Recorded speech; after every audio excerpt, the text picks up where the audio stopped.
কি বলে অথবা বলবে যে তোমার ভাই আসো, তুমি আমার গায়ে হাত বসো, তোমার ভাইয়ের কাছে আমি বলবো আপনার ভাই তো খেতে কাম করতেছে, রোদ্রে মাথা গরম হয়েছে, ঘরে আইসে যে মাত্র কইতে দিলে আপনারে কি কয়টারে টুটির মধ্যে গিয়ে চাপ দিয়ে বলছে যে আমার বউ যেতে মনটা এমনি চলো, তোর কি হয়েছে এই কথা কইবি কিনা? হ্যাঁ, এখানে আপনার দাওয়া, এখানে শক্তি প্রয়োগ, ভাইয়ের ফ্যামিলিতে আপনি শক্তি প্রয়োগ করতে পারবেন না, মানে যেটাকে হাত ব্যবহার করা, শক্তি প্রয়োগ করা, প্রহার করা, এই বলতে পারে আপনি সেখানে হাত জমি কি দিয়া, মুখ দিয়ে, যে তোর ভাইকে বলবেন যে তোর বউয়ের চাল চলটা বেশি ভালো না, হ্যাঁ পর্দা ঠিকভাবে করে না, তুই দেখবি পারস না, দেখবি তুই, এই মুখ দিয়ে জিহাদ হবে।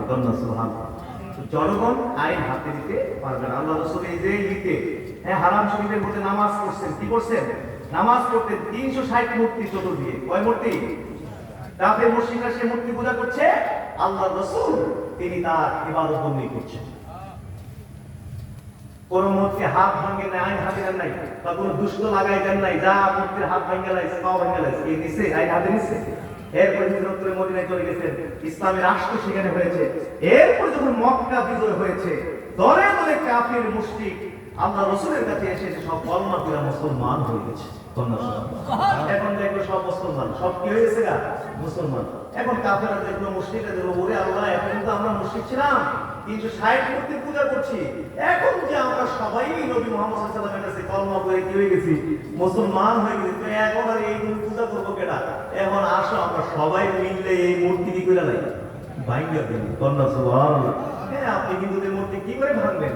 ওদেরকে দাওয়াত দেন, হেদায়েত করে, আল্লাহ মানে হেদায়েতের নূর এদেরকে দান করে এরা মুসলমান হয়ে যায়। এরা যদি এদের মূর্তি ভাঙে তাইলে ভাঙ্গা যাবে, আর নাইলে সব 100% এদের ধর্ম পালন করার স্বাধীনতা দিতে হবে। এটা হলো ইসলামের নির্দেশ, ইসলামী রাষ্ট্রের দায়িত্ব। কন্যা সুবহানাল্লাহ। ইসলামটাই বুঝি না, খালি আন্তাজি মানে ঝাড়ি ঝুড়ি জজবা দিয়ে যদি জোরে ইসলাম বুঝাই দিতে চাই মানুষের 900 বুঝাইয়া, তাইলে কি ইসলাম হবে নাকি? হাজরিন, কোন দিকে কোন যাচ্ছে, তাইলে তেলাওয়াত করবেন, জোরে কোন কি করবেন? তেলাওয়াত করবেন। আরেকটা বলে ফেলি, সেটা হচ্ছে তেলাওয়াতের পরে অনেকগুলো আছে, এর মধ্যে আরেকটা বলে কোরআন প্রতিষ্ঠা করা। জোরে কোন কি করা? কোরআন প্রতিষ্ঠা করা, এটা হচ্ছে কোরআনের একটা অধিকার। আল্লাহ সুবহানাল্লাহ। কোরআনের দণ্ড বিধানগুলো যদি প্রতিষ্ঠিত হয়ে যায়, আজকে আমাদের বাংলাদেশে চুরি বন্ধ করতে সরকার হিমশিম খায়, ডাকাতি বন্ধ করতে হিমশিম খায়, দুর্নীতি বন্ধ করতে, সন্ত্রাসী বন্ধ করতে হিমশিম খায়, কোনো হিমশিম খেতে হবে না। শুধু কোরআনের দণ্ড বিধানগুলো এই দেশে প্রতিষ্ঠিত হয়ে যায়, বাংলাদেশে আর দুর্নীতি থাকবে, চুরি থাকবে, ডাকাতি থাকবে, এগুলো কিছু থাকবে না। আল্লাহ সুবহানাল্লাহ।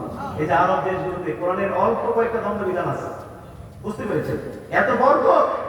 আমি এই তো গিয়েছিলাম ওমরাতে, গত কয়েক মাস আগে ওমরায়, রমজানের পরে ওমরায় গিয়েছিলাম।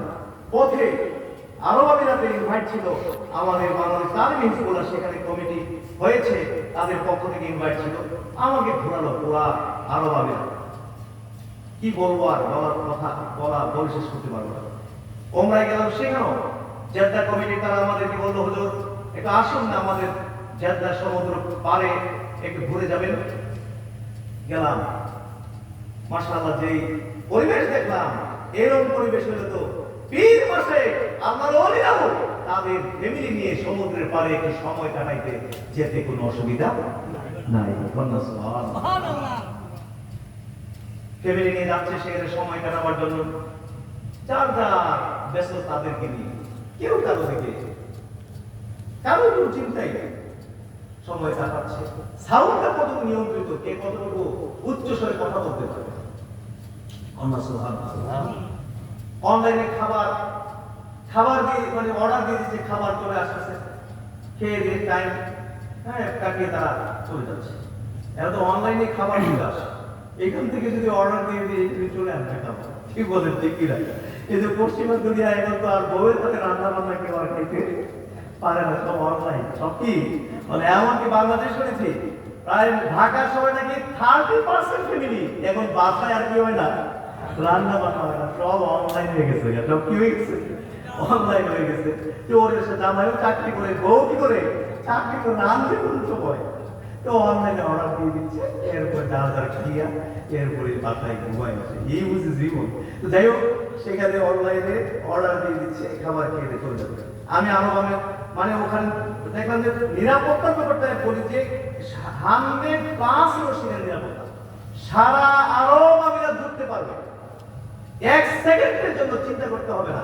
ধরুন বিশ্ব সুন্দরী, সারা ওয়ার্ল্ডে যে 1 নম্বর মানে চ্যাম্পিয়ন হয়েছে বিশ্ব সুন্দরী প্রতিযোগিতায়, সারা আরব আমিরাত ঘুরতে পারবে, এক সেকেন্ডের জন্য এই চিন্তা মাথায় রাখতে হবে না আমি না জানি কোনো ছিনতাইকারীর হাতে পড়ি, না জানি আমি কোনো চোরের হাতে পড়ি, ডাকাতের হাতে পড়ি, কেউ আমাকে টিজিং করে, কেউ আমাকে আমি ধর্ষিতা হই, এই চিন্তা একদম মাথা থেকে ডিলিট।